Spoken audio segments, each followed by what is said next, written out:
Alright guys, I finally made it through those first 250 wheat pennies. I've just sort of laid them out here by year and mint mark, and I'll just run through the totals for each year. But before I do that, I'd just like to thank everybody for all the great comments that they've left. Everyone was really positive, and we definitely appreciate that, so thank you. Let's start in here on the oldest one that we've had. We had quite a bit from the teens, but the oldest one was this one from 1910. So over 100 years old for that wheat penny. Our next oldest was the one from 1914. There were 15 from 1916, 20 from 1917, and the most that we had for any one year was the 34 from 1918. And that was closely followed by the 29 from 1919. Then we jump all the way up to the 1930s, starting with 4 from 1930. We had 11 from 1934. There were 12 from 1935, 22 from 1936,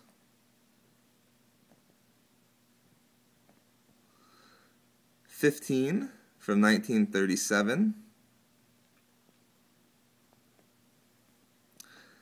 16 from 1938, and lastly for the 30s, we had 23 from 1939. And then from there we also had quite a bit of S mint marks, which is very unusual for us, but this is an unusual box, so I wasn't too surprised. We had one 1942 S, and this one's a little tough to see, but there's a small S mint mark in there. We had 11 1944 S,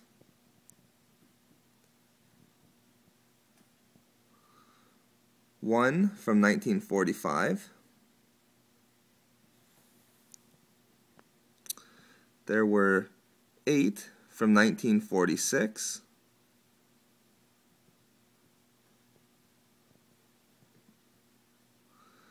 One 1947.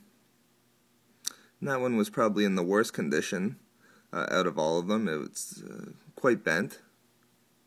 There was one S mint mark from 1950. There were 21 from 1951.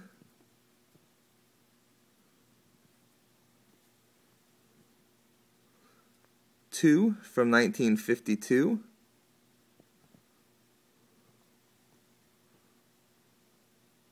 4 from 1953,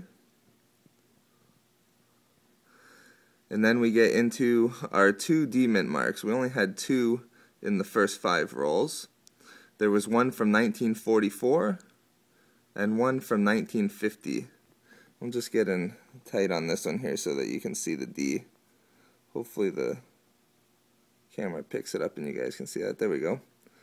So those were our only 2 D mint marks in the first 5 rolls. The 1950 D from there. Alright guys, so that's it for the first 5 rolls. We'll just sort of keep it on the teen years down here. Now we had quite a bit. It was great to see how many really early wheats that we had. And just from the way that the results turned out, if I had to speculate, I would definitely say that this is somebody's collection that ended back up with the bank in some way, most likely through a relative. They found them and decided to cash them in, not knowing the value of the collection.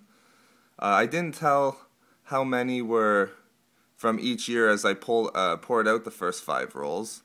In my excitement, I just sort of dumped them all into a single pile and just sort of didn't notice what years they were from. But for the next subsequent videos, I'll definitely make sure to check which years come out of the rolls and see if they were indeed organized into the rolls by decade. But that's it for now, guys. Hopefully you enjoyed the video. If you could like, comment, and subscribe, that'd be great. I'll definitely get those next results up quickly. Thanks a lot, guys. Talk to you soon.